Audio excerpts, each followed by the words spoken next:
నమస్తే. ఆర్ఎస్ఎస్ కు 100 ఏళ్లు వచ్చే దసరా నాటికి, దసరా మహోత్సవం నాటికి 100 ఏళ్లు పూర్తి చేసుకోబోతుందా సంస్థ. ఒక చిన్న మొక్కగా మొలకెత్తి వటవృక్షమై ఇప్పుడు విశ్వవ్యాపితమైంది. అవును, ప్రపంచవ్యాప్తంగా కూడా ఆర్ఎస్ఎస్ ఉంది. ఆర్ఎస్ఎస్ కార్యకలాపాలు జరుగుతున్నాయి. ఆర్ఎస్ఎస్ ను ఇక ఆర్ఎస్ఎస్ కూడా ఆపలేదు. అయితే మొత్తం మాయంతా కూడా ఆర్ఎస్ఎస్ ఎంచుకున్న గురువులో ఉంది.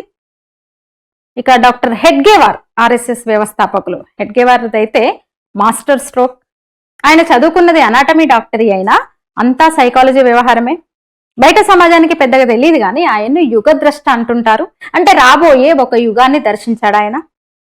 మరి ఏ గురువుల, ఏ ఋషుల, ఏ పరంపర వల్ల ఆయనకి పుర్రెలో ఆ బుద్ధి పుట్టిద్దో గాని 4 పాయింట్లు పట్టుకున్నారు డాక్టర్ జీ హెడ్గేవార్. ఆర్ఎస్ఎస్ ప్రారంభం చిన్న పిల్లలతో మొదలైంది. మొత్తం శాఖకు వచ్చిన 10 మంది 12-13 ఏళ్ల పిల్లలే ఆ రోజు. అందుకే అది నిత్య యవ్వని అయింది. 100 ఏళ్ళైనా, మరో 100 ఏళ్ళైనా వృద్ధాప్యం రాదా సంస్థకి? 90 ఏళ్ల ముసలైన కూడా శాఖకు వచ్చి చిన్న పిల్లోడిలా వచ్చి మట్టిలో ఆటలాడతాడు అన్నట్టు. 2వ పాయింట్ అదే మట్టి. దేశం అంటే మనుషులే కాదు, దేశం అంటే మట్టి అని భావిస్తుంది ఆర్ఎస్ఎస్. అశాశ్వతమైన మనుషులను కాకుండా భూమిని తల్లిగా భావిస్తుంది, నమ్ముతుంది. అదే చెప్తుంది. అంటే ఈ భూమి ఉన్నంత కాలం ఏ పేరుతో పిలిచిన ఆర్ఎస్ఎస్ ఉంటదన్నమాట. ఈ భరత భూమిని తల్లిగా, పితృభూమిగా, పుణ్యభూమిగా, ధర్మభూమిగా, కర్మభూమిగా కొలుస్తూ ఉంటుంది ఆర్ఎస్ఎస్.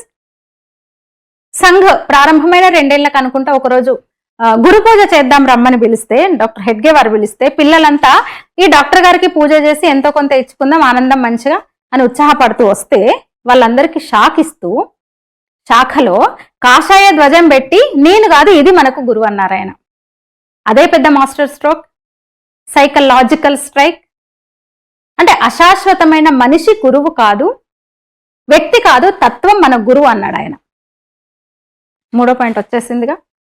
అంటే తరతరాల యుగ యుగాల మన సనాతన ధర్మం చూపిస్తున్న త్యాగమయమైన తత్వం, కాషాయ తత్వం మన గురువు అని డిక్లేర్ చేసేశారు ఆయన ఆ రోజే. ఇంకేముంది, వ్యక్తి దోషాల వ్యవస్థ కంటని ఒక మహోన్నత విధానం ఆర్ఎస్ఎస్ అడాప్ట్ చేసుకున్నట్టయింది. అమరత్వానికి మరో ప్రాతిపదిక ఏర్పడిపోయింది. ఇక 4వ పాయింట్ అయితే మరీ చిత్రం. ఆర్ఎస్ఎస్ కి మెంబర్షిప్ ఉండదు, సభ్యత్వ రుసుము అసలే ఉండదు. శాఖకు వెళ్లి ప్రార్థన చేసి భరతమాతకు జయకారం చేస్తే చాలు, సభ్యుడైపోయినట్టే ఆటోమేటిక్ గా సభ్యత్వం వచ్చేస్తుంది. అది కూడా జీవితకాల సభ్యత్వం. అంటే 1 పిల్లలు, 2 మట్టి, 3 తత్వం, 4 సభ్యత్వ పద్ధతి. ఈ 4 పాయింట్లు చతుర్ముఖ బ్రహ్మల ఆర్ఎస్ఎస్ ముఖాలైపోయినాయి. మరి డాక్టర్ జీ ఆ రోజు గురు పూర్ణిమ సందర్భంగా చెప్పారు కదా, కాషాయ ధ్వజమే మనందరికీ గురువు అని. అట్లనే నిన్న గురు పూర్ణిమ సందర్భంగా స్వయం సేవకులందరూ కూడా ప్రపంచవ్యాప్తంగా ఎక్కడి వాళ్ళక్కడ కాషాయ ధ్వజానికి పూజ చేసి గురు పూర్ణిమ చేసుకున్నారు. తన్ మన్ ధన్ పూర్వకంగా తమను తాము తత్వానికి సమర్పణ చేసుకుంటారు వాళ్ళు నిత్యం. అందుకే ఆర్ఎస్ఎస్ లో పదవుల పంచాయతీ ఉండదు. సంఘను అనుసరించే సంస్థల్లో కూడా ఈ పంచాయతీలు ఉండొద్దు. మరి ఒక చిర పురాతన నిత్య నూతన సనాతన తత్వానికి ప్రతినిధిగా 100 ఏళ్లు పూర్తి చేసుకుంది రాష్ట్రీయ స్వయం సేవక్ సంఘ్. ఈ వీడియో మీద మీ అభిప్రాయం తెలియజేయండి, లైక్ చేయండి, షేర్ చేయండి, ఛానల్ని సబ్స్క్రైబ్ చేయండి. ధన్యవాదాలు.